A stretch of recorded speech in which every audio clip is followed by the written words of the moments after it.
Are you looking for a podcast where you can hear from real people regarding their real dental drama?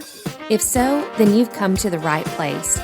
Join hosts Bethany Petty and Dr. Rena Kuba as we dive into the solutions we've created and the mistakes we've made while managing dental drama. Let's get started. Hola.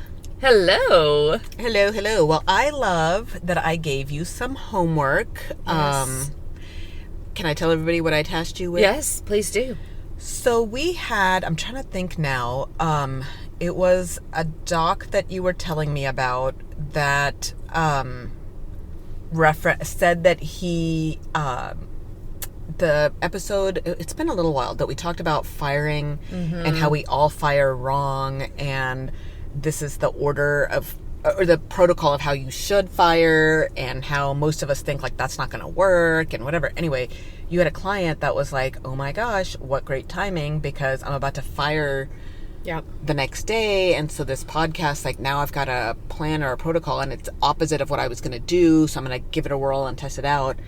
And I think I asked you about it the other day. I was like, whatever happened with that? And you were like, no, he said he followed the protocol to a T, and it was the smoothest firing he's ever had.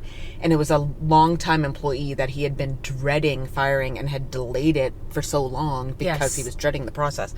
And I was like, dude, that makes me feel so good, because, you know, when I think about selfishly why we podcast, to me, again, it's therapy for me, because we talk about my family, we talk about the staff, we talk about, you know, stupid stuff. And that, for me, is therapeutic.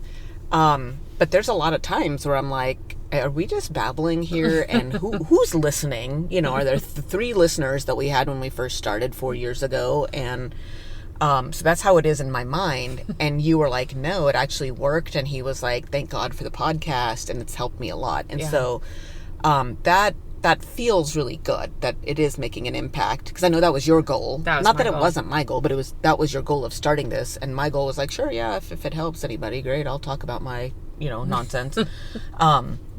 But then I thought about another colleague that had reached out to me and said, I'd have to go back and look at what it was, but it was something where she was like, dude, I followed what you said. And so I tasked you with, and I guess, you know, you'll tell us how you're going to do it. But my thought was sending an email blast to, you know, all our subscribers, listeners, whatever. And if y'all can like find an episode, or if it's multiple episodes, that'd be great, that you're like, you know what, that tip helped. Yeah. Or this made a difference here, or whatever. And then if you reply back with that, then I asked you, would you be willing to give away like, you know, a month free of a subscription. Yeah. If people, you know, like a drawing. So people reply back with this episode helped me with this. And then if you reply back, then you get entered into a drawing, and then you'll get a free whatever it is that you guys come up with. And you agreed to it. Yes. So now you will launch it here sooner than later. It's actually, we're going to drop it on the notes of today's episode. Oh, wow. She's already had a chance to figure all that out? Yes. So there will be a section in today's episode notes where you can go and click to share your experience, whether it was, you can just do it in written form. She'll have the ability for you to send a voice memo, or I think it's a voice memo.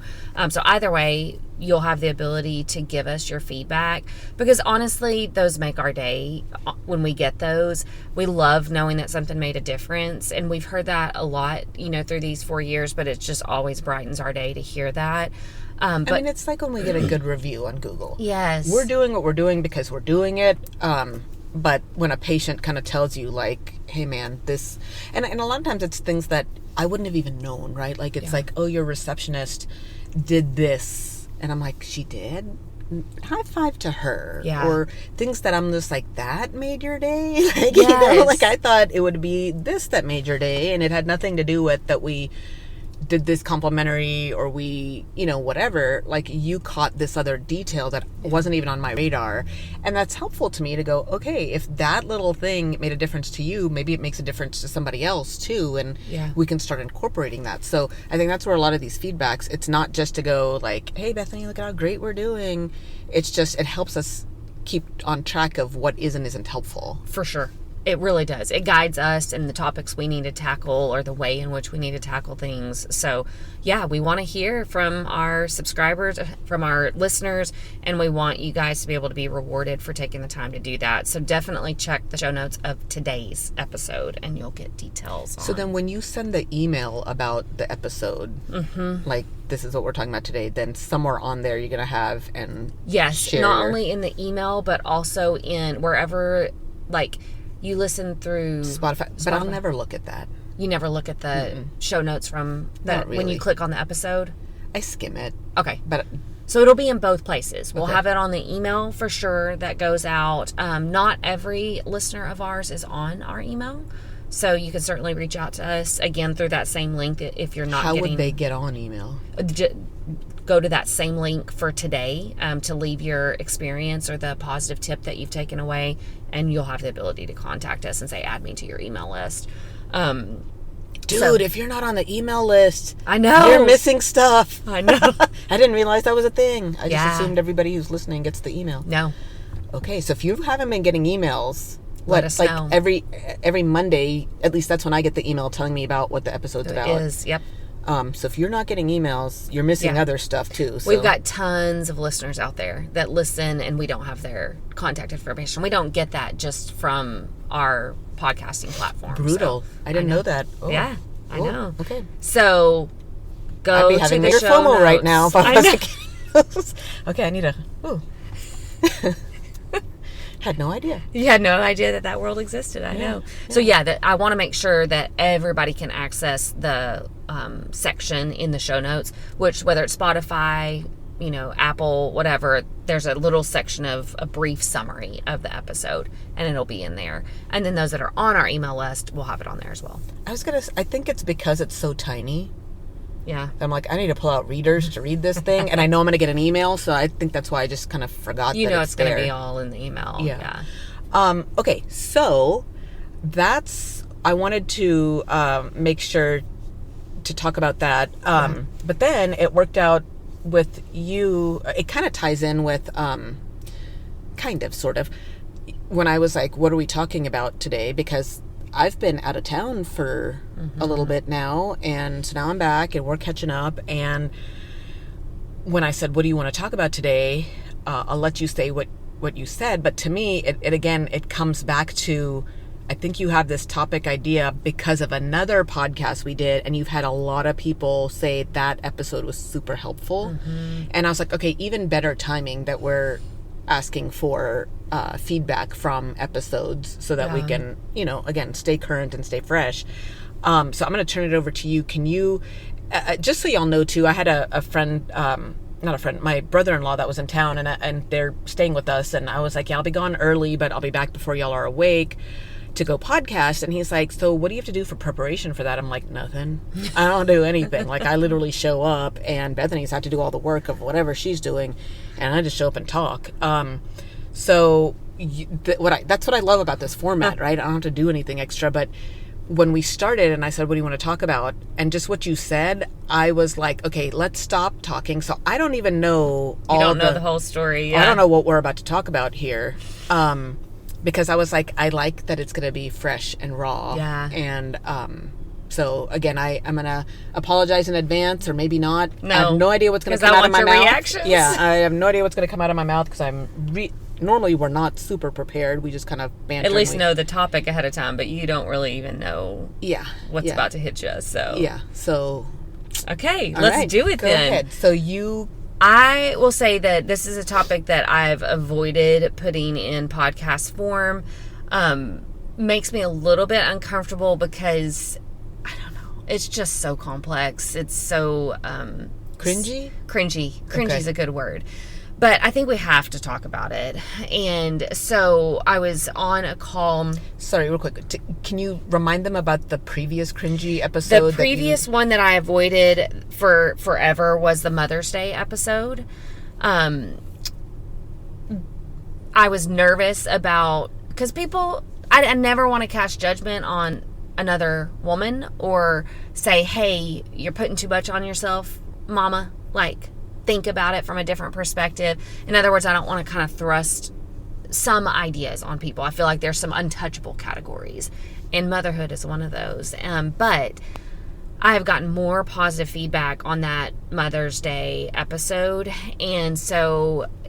And what were you saying? More positive feedback from even your male doctors? Even male doctors that were like, that was so helpful for me to have that perspective of what it's like for a working mom. Or now I can look at some of the stress that I'm seeing in my team members and evaluate it differently. Many of them have told their team members, hey, go and listen to this Mother's Day episode. I think it'll be really helpful for you. Which is one of my favorite things. Yeah. To me, like, that's another reason where this podcast is super helpful. That if you can, either from colleague to colleague or to one of your team members, if you're like, hey, listen, because I've done that with my team, hey, listen to this episode because there's a lot that we uncover in this and it'll give you a slightly different perspective on things. And so the fact that other docs are using it the same way is super helpful. Well, it's super exciting to me that it really is helpful. That not only did you in your own brain go, okay, yeah, that's good to know, but you thought enough of it to share it because you thought somebody else could learn from it. Like, ultimately, that's why we're doing this. Yes. It's just to help. Absolutely. To be a support, not only to practice owners, but team members as well, the whole team. So this is one of those subject matters that is similar in a way, because I've been kind of through the years just chalking up all these examples of how practice ownership or practice leadership is different from a male versus a female. And it's mind-blowing to me. Like, gender has always been a part of how we filter through the world, how we perceive the world. Like, so much of my studies in one of my programs was gender related. And so I know that it's like just in the fabric of our being. But seeing it from a consulting standpoint and knowing the impact that it has on the expectations of a female practice owner versus a male practice owner is sometimes mind-boggling to me. And frustrating. I will say, the conversation that I had this weekend angered me. Like, I have just been angry about it because this is women putting expectations on another woman just simply because she is a female practice owner, and it makes me very angry. So before we dive in, just hearing that, I guess, so my personal opinion on it, we've always known that. Yeah. That staff is going to be one way with women and a different way with men. I see it in action. I've seen it in my own office with the way they are with the associates versus the way they are with me. And then you could chalk some of that up to, well, yeah, but they can do that. They'll do that for the associate, but with you, because you're the one who pays the paycheck. Yeah. I also feel like, and I know this is a very taboo, touchy, especially now, but ethnicity, things like that, that I do think play into a lot of things. But my question to you is, at the end of the day, who cares from a standpoint of what am I going to do about it? Yeah. So to me, it's like I could squawk all day long, well, y'all treat the male doctor this way, but you treat me this way. It is what it is. Yeah. What am I doing about it? Or, if I was a Caucasian, blue-eyed, yellow-haired male, I know this exact scenario would play out very differently than it does with little old brown me. And I know it would be very different if it was me and another little old brown she with an accent. And so people can turn off now and be like, F you're not, that's not fair. I don't see color, blah, blah, blah. Like, we're not trying to make this political, but my point is, it is what it is. That's my opinion. I'm entitled to it. I know what my experiences are and what I've seen. you're entitled to yours. If you're the blonde hair, blue eyed, like, we all have our own different experiences. That's not what this is about. I think for me, my point is, what am I supposed to do about it? Yeah. And so we just have to navigate and go. And I think your point in this episode is what? I guess is my question. Yeah. So I would say number one, I can't tell you how many times I sit with a newer practice owner that's like, I don't understand this. Like, why is this person mad at me because of da-da-da-da-da?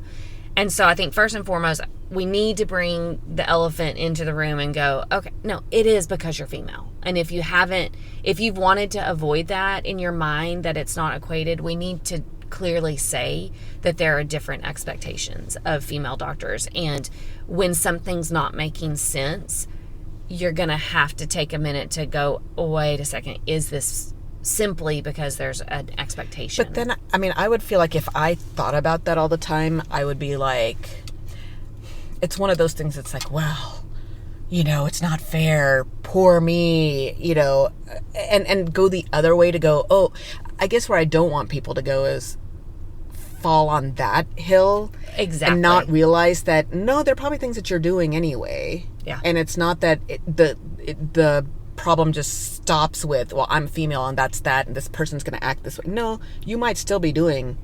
The point is not to make it an excuse. The point is to recognize it and go, okay, but given that in poker, that's the hand I was dealt. Mm-hmm. Am I just going to fold every time, or am I going to? No, I'm going to try to be strategic with the hand that I have. That's exactly right. It's recognizing first that is a part of the equation, and then how do you navigate that successfully on the other on the other side of it, but also knowing too that the way you navigate it, unfortunately, sometimes depends on the team members that you have as well. Which again is part of what's different for a male-female run practice. For a male practice, it's like, and I do hope our male, practice owners will hear this and will understand and appreciate some of the freedoms that come simply because of their maleness. When a male decides the way that he's going to run his practice, for the most part, it just runs the way that he wants it to run. The team falls into line with that vision. They really do. Now, they may still push against it or be like, hey, doc, we really should do it this way. And there can be some collaboration in there depending upon the male doctor's personality type. But for the most part, there's not a lot of struggle in that process where doctor owner is trying to pull forward, and almost like I think of like somebody pulling like a big wagon behind them, like trying to lug their team along, no, it's more of like, hey guys, I'm going in this direction. I kind of want y'all to go in this direction too. And team members, for the most part, will fall in line behind that doc and walk behind him. Potentially with a rogue person here and there. I'm not saying that male doctor is immune to problems, but for the most part, there's a natural leadership that takes place. With a female, team members, unbeknownst to them. So as much as I'm talking to practice owners in this episode, I'm talking to team members, probably more so in this episode, which is there's this underlying assumption that we have that the practice is going to run very collaboratively. We're going to be working together to get to our destination. And that in working together, there's nobody that's the actual lead. We all have equal. We're all equal. Yeah. Especially if all of the women working together, including the practice owner, have children. It then immediately becomes, we're all in this together. We're all moms supporting moms, and we're all working for a better life. Ooh, it is tricky to function in that without really blurry lines starting to happen. I just, as I sit here and talk, I'm like, over these 15 years, so many times the struggles that I have seen have come down to misplaced expectations from team members on that practice owner. And so we've got to understand that from the get-go, whether you're day one in your practice or whether you're year 19, that the team members' approach a female doc as a collaborative doc, even if she's not particularly collaborative. If she's more of a take charge choleric that's just like, this is the way I want to do things, then some team members will fall in line behind that and will follow. But then usually behind that take charge choleric, this is the way I want to do things type female, there's a lot of disgruntled females because they can't put their finger on it why this doc doesn't meet their expectations. They can't really put their finger on it. But what if they really think about it, what it boils down to is they're expecting this female bonding, collaborative type environment, and they're not getting that from that choleric doc. So all that to say, gender definitely is a part of it, but also the expectations of team members are really at play. And the female doc has to know that and be aware that that is expectation. Now, what do you do with that? How do you navigate that? You're like, okay, sounds like I can't solve it, because if I just become the take charge choleric type person, well, then I've got a bunch of team members behind me that are unhappy about that. Yeah, they're like, man, she's a bitch. Yeah. And I'm like, he just did the same thing over there, and y'all are like, humbody-doo. Like, what is the difference? Yeah. And so I think for me, that's whenever I've encountered that in my mind, I'm just like, okay, I know that most likely is how I'm going to be perceived in this situation. I think, funny enough that you're saying it, I think what I end up doing is going to collaboration. Mm-hmm. I go into collaboration mode where I'm just like, okay, if I were to just say this is what we're doing, mm-hmm. then I do get a lot of pushback. Yeah. But if I come and say, hey guys, this is what I'm thinking about, this is why. Yeah. What do y'all think? And a lot of times, I would say most of the time, 95% of the time, I am looking for their feedback. Yeah. To keep the harmony, to keep, and to go, these are smart women. They know the practice very well from different perspectives that I don't get to see.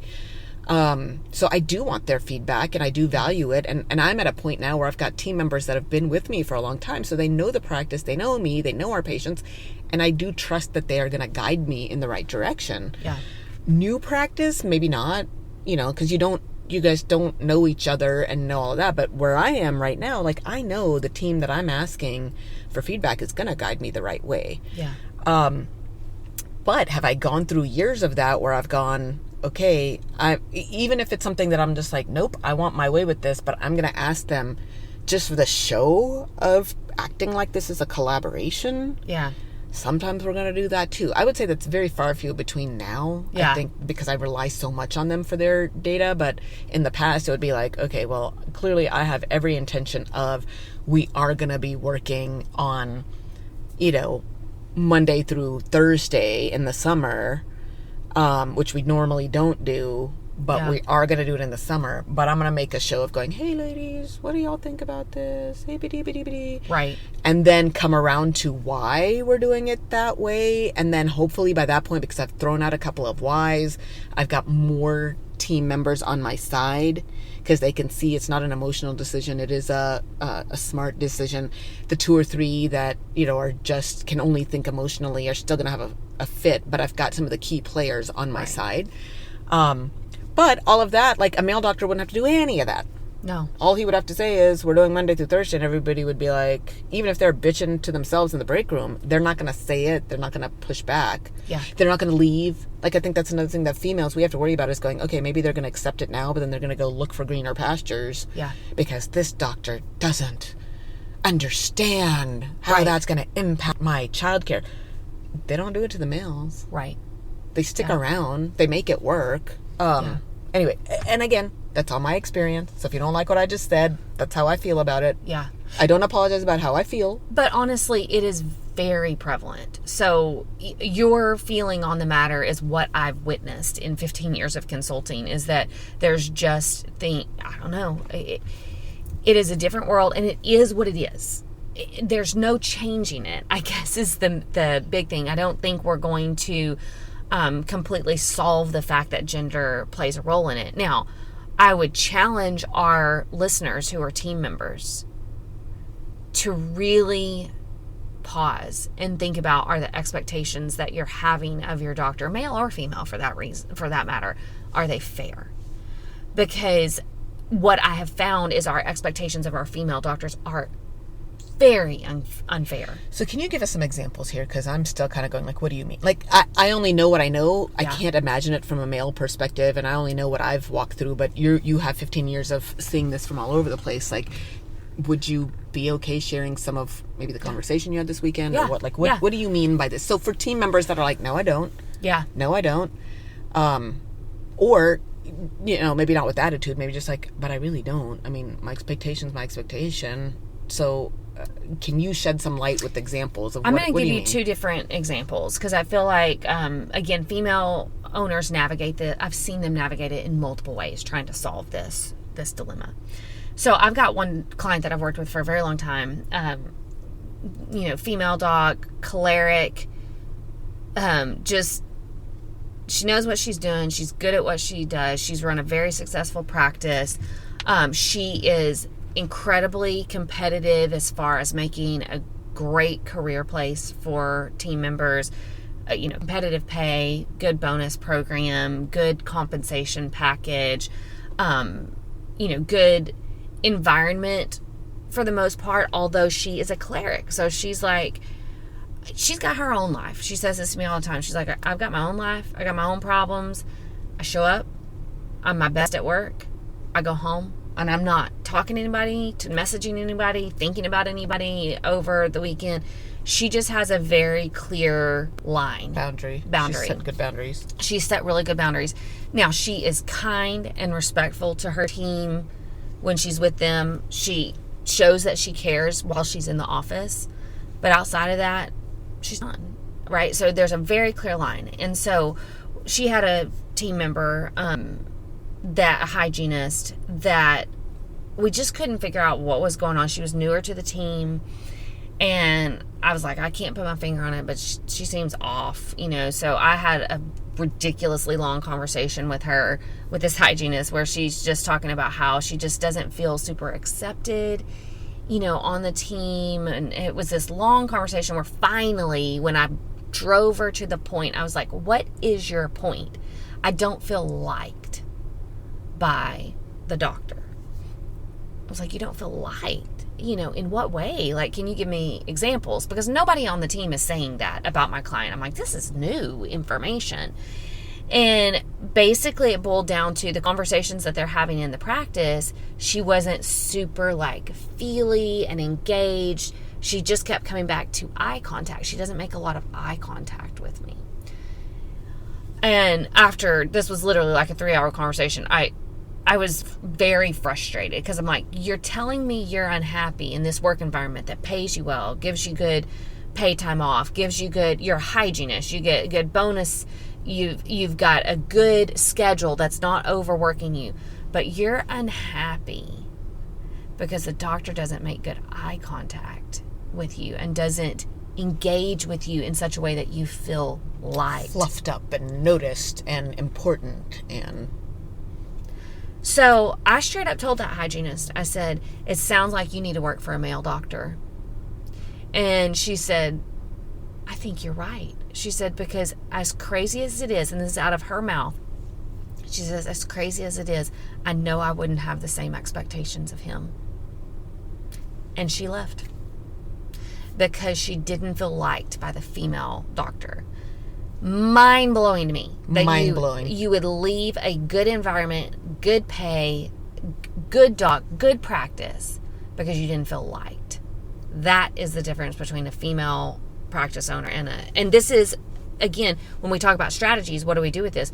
My client's strategy is, I'm a great doctor when I'm here, a great leader, but I am not hanging with these people. I am. Which is what most males do. Yes. Most male doctors don't. Yeah. She runs it very similarly to a male doc because that's conducive to her personality, which I love. She is being who she's being. Take it or leave it. Come or go. And thankfully, she's built a team of people that know how she functions, appreciate it, And she's got a great loyal team, especially once that hygienist was gone. So it works. That is a strategy to go, okay, I'm going to go in and I'm going to, as awful as this sounds, I'm going to run it like a man. I'm not hanging out. I'm not collaborating. I'm not blah, blah, blah. That is a strategy, and it has worked very well for her, but not without collateral damage because of this one hygienist.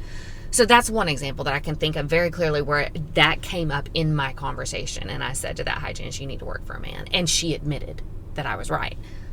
So then this conversation that I had over the weekend, new practice owner, phenomenal lady, like just, I won't give all the details, but she's just cool, smart, and really wants to impact women. She has a very big heart for empowering women, and was really excited to own a practice so that she could empower the women that she serves in her practice, but then also her team. So she started the practice with some great ladies, just trying to go above and beyond with tokens of appreciation and, feeding them well, and, big birthday gifts, and, oh, somebody in your family died, I'm sending flowers to the funeral, and just really going. Not sustainable stuff. Yeah. You get taken advantage. I have even my children, my girls, say, you do too much for your team. Yeah. I've even got my little one now. She said it to me all last week, and I was like, what the hell is this coming from? Because her birthday's coming up, and she's asking me to order blah, blah, blah for party favors. And I'm like, we're still doing that at 12, like party favors? And she said, well, you do stuff for your team. And I was like, what? What does your birthday have to do with my team? Yeah. And basically she's like, well, I want this stuff, but you're telling me no, but you give your team whatever. You're always ordering stuff for your team. She sees packages arrive and whatever. And I'm just like, oh my God. And so I said it to her. I said, well, what does me ordering this stuff for you and your friends do for me? I'm already having a party. I'm already doing all of this other stuff. I said, for my team, they're the ones who help me make my business run. And ultimately, if my team's happy and they stay and the clients stay happy, I make money. Yeah. I'm not making money off of you and your ragtag friends getting the face cream you want to get them. Like that's, and I hated to make it that way, especially in her impressionable little mind where she's just like, I don't want her to think that I only do things to get people to, stay and whatever. But I'm like, you can't even equate it. And yet that's what you're trying to do here. You're trying to put that expectation on me. That I should have to, cater to everybody's needs. But I think to me, my takeaway was, it's like she thinks that I do all this stuff because I'm at the mercy of my team, and if I don't buy them stuff. And I'm like, no, what you're missing is that I truly value these people who allow me to do what I do. Yeah. Do I go overboard sometimes? Has it burned me sometimes? Yes. But ultimately, the majority of the time, I think people feel appreciated and feel seen. Yeah. So it's like I'm opposite of your choleric doctor, but I've still had my own casualties. Yeah. And so it's with this doc that it's like doing all this stuff. I'm like, that's not sustainable, because you will spoil your team. Yeah. And then you'll have to weed through the ones that would stay anyway. Yeah. And not take advantage. And then you're always going to have the ones that are going to take advantage. And the minute you can't provide, or you didn't live up to whatever, because you sent a bouquet for Jenny's grandma, but then for your neighbor's husband's grandpa that you were close to, you didn't send anything there, and all hell's going to break loose. So it is about expectations and what is this doc setting. I know I interrupted you. Sorry. Go ahead. So I think that, hit the nail on the head. I think her intent and her heart has been in the right place, as I see so many of my other female clients doing. Like, they want to show care and love and concern to their team members, which I absolutely love. But there's something in the team members that changes in that process. And it kind of becomes this, I don't know if it's a switch that's always been there that wasn't flipped, it's always on, or just as those tokens of appreciation, it neutralizes like, oh, we are all the same. And maybe even she needs me. Like, I got a little bit of power here, which is the only thing that I can think of with my particular client, is that misinterpreted that and thought differently. I have been on the receiving end of that so many times. Yeah. And so one could argue I've done it to myself. I have. So then it begs the question, as a female owner, do I perpetuate it? Right. And, Right. I've had to learn the hard way multiple times. Well, and I think so, just like my example that I gave with my cleric client, I think I view you as a successful female owner very different. You run the practice very differently than my cleric female owner, but it still works. So there's not just one strategy here. I think there's multiple strategies, and the female doc has to find what works for her. But for you, over the years, it has been that you are very collaborative with your team. It's very much a we type feeling. You've created lots of little leaders in the office through that you rely on and lean on to, represent you when you're not there. And through that process, you have greatly rewarded your team. So it's I always say you're an exceedingly generous practice owner that rewards your team in a variety of ways, not just one way.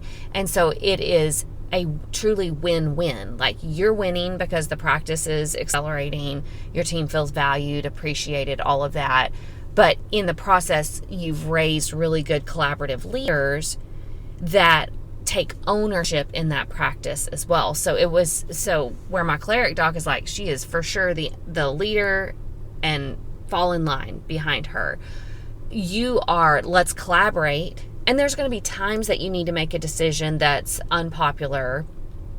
I would say, looking back, you don't usually make those decisions, though. I mean, there's very few times that you've made a decision that at least a few people on the team didn't agree with. So it's almost like you collaborate until there's consensus, and then. But that's my personality. That's right. The people pleaser. So, right.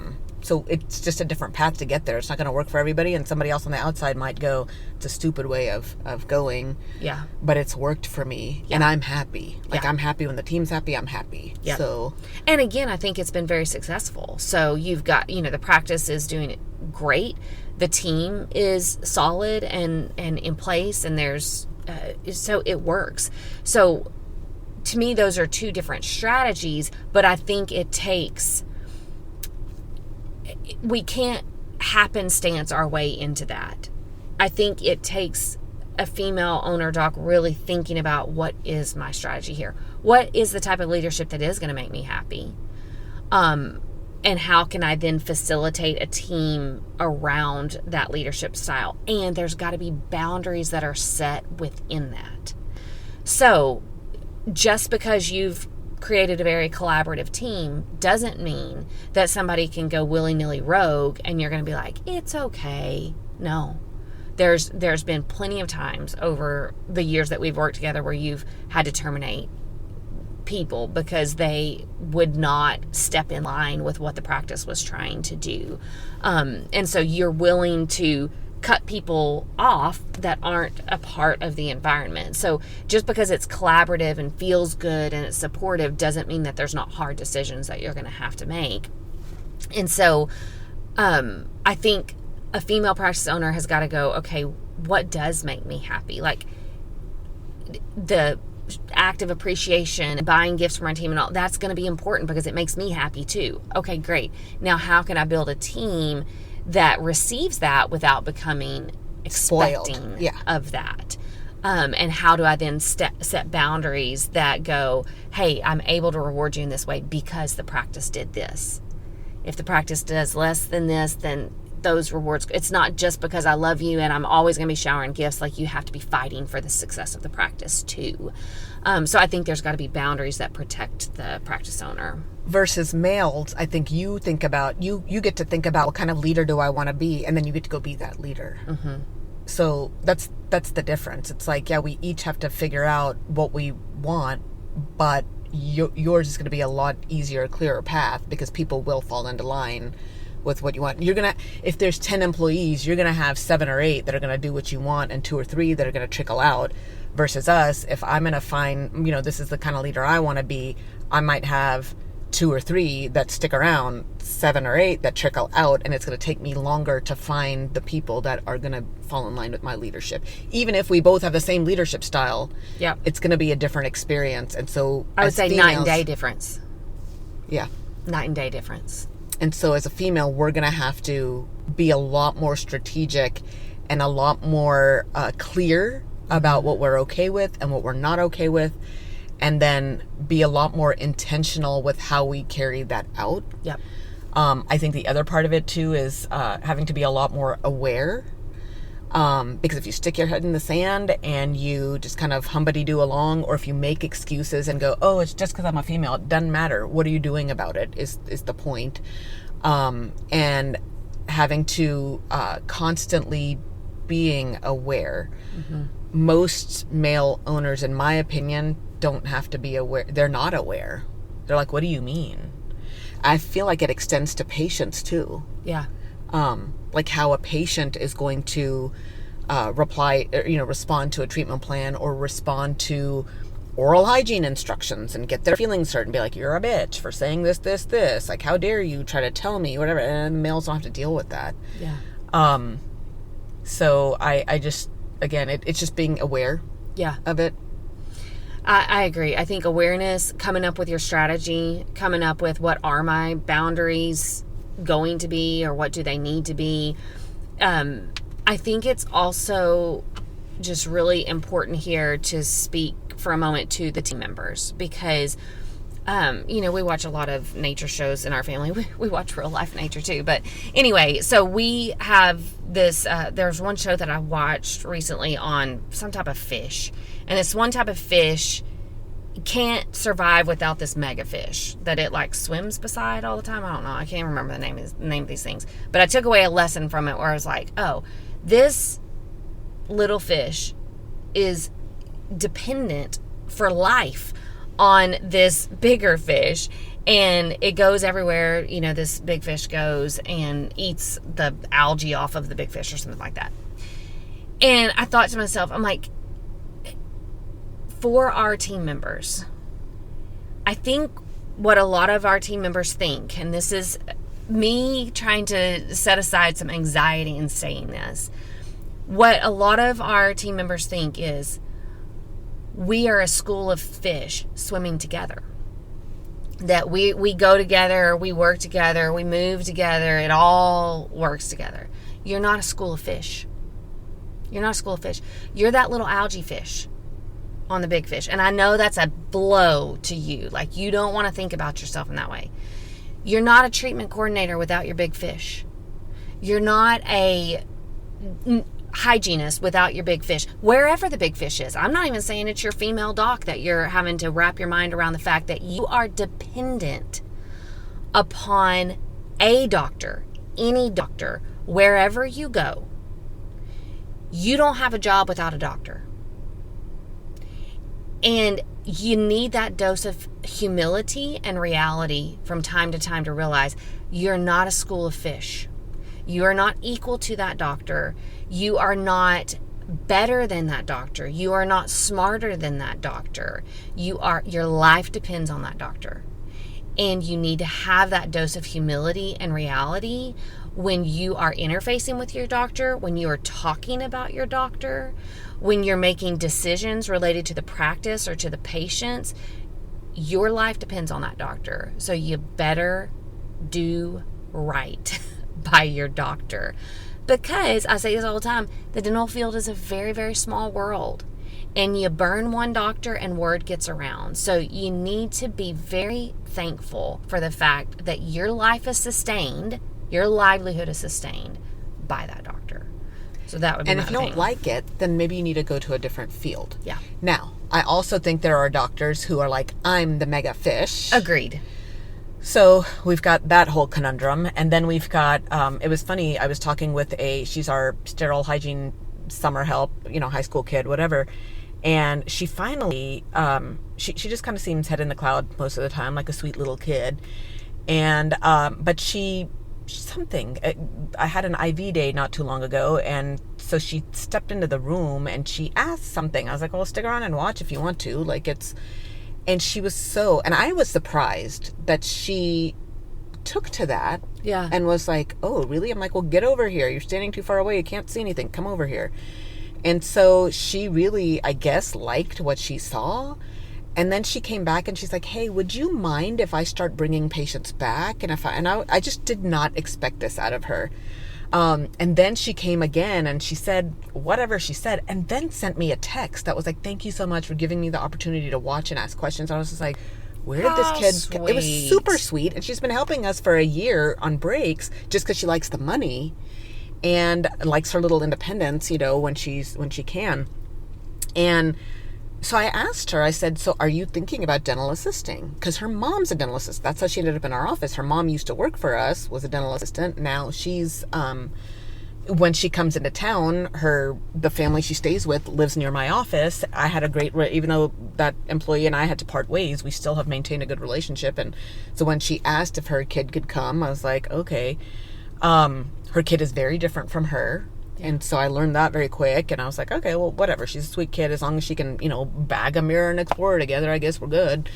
And, but so now she's like, yeah, I am thinking about dental assisting. And I said, I think, if you are thinking about it, I love that you're asking questions. I love that you're being proactive, because we've not seen that at all out of her for the last year. And here at the tail end of the summer, I'm seeing it. And so anyway, I had a conversation with her, and I said, well, I think you would go really well with this profession is you are, you stay in your lane when you're here. Yeah. And you don't get bothered if somebody tells you did something wrong. You're like, oh, my bad. And you fix it, but you don't do it again. And you don't let yourself get, like you are the low man on the totem pole. You're the temp hygiene assistant here. Yeah. You're the low man in busy season where we're all like at our high end of limited tolerance, where we've got to perform for these patients, but in the background we're like, let's go. And you've never let that bother you, and you just go with the flow with it.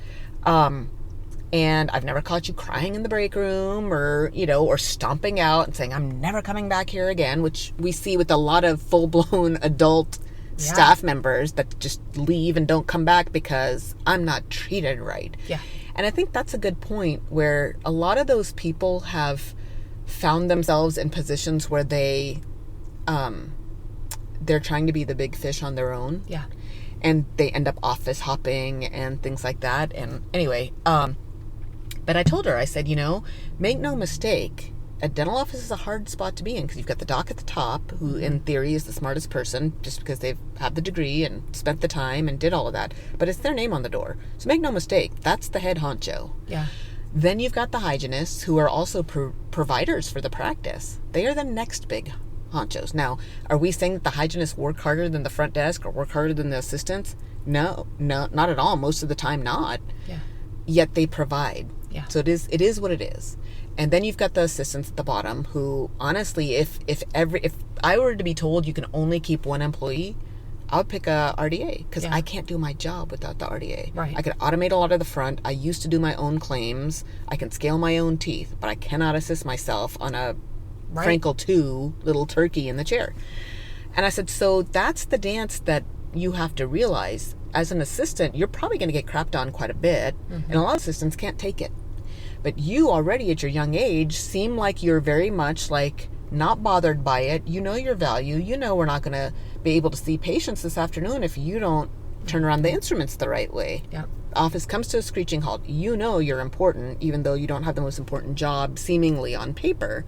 And that's how assistants are going to be. Now, if you get too big for your britches and you think this doctor needs me and this hygienist needs me and me, then you've become a fish school fish, whatever you're. Yeah. No, you need that doc. You need that hygienist. Yeah. They need you too. Yes. And that's what I said. I said, I need you too. Yeah. And I recognize that I need you, but you also need me. Yeah. So if you can wrap your brain around that, you're going to be very successful in your profession as being an RDA. And then I encourage you to learn and know everything you can all the way around the office. It is a field that lets you, if you are one where you're like, nope, my skill set is right here and I'm not going to learn this and I'm not going to learn that, it's a profession that allows you to do that. But if I was you, if you want to do it the smart way, you'd be like your mom. Yeah. Your mom figured out everything in that office. Yeah. And executed very well. And it opened more doors for her then. Yeah. So when her life circumstances changed and it no longer worked to where we could work together, but she has been successful because she trained herself and knew a lot. So that's going to be the concept in any job or field you go into, but especially in a dental office. But make no mistake, you are entering a profession where you have the most likeliness you're going to be made to feel like you are at the bottom. You quickly can become the head honcho queen, but not more than, like, it's just the way nature works. It is. That's the nature of the dental office. It is the nature of it. And you got to own that, appreciate that, and function within that to be successful, ultimately. Thanks for joining the conversation today. We hope that you are comforted in knowing that you are not alone, but we also hope that you're walking away with some really great tips and tricks to try in your practice. We value your feedback, so please take a few moments to rate and review the podcast. Finally, we want to make sure that we're covering the topics that matter to you. So track us down on Facebook, Instagram, and Twitter, and let us know what topics you want us to cover. As always, please know that we are rooting for you today as you manage your dental drama.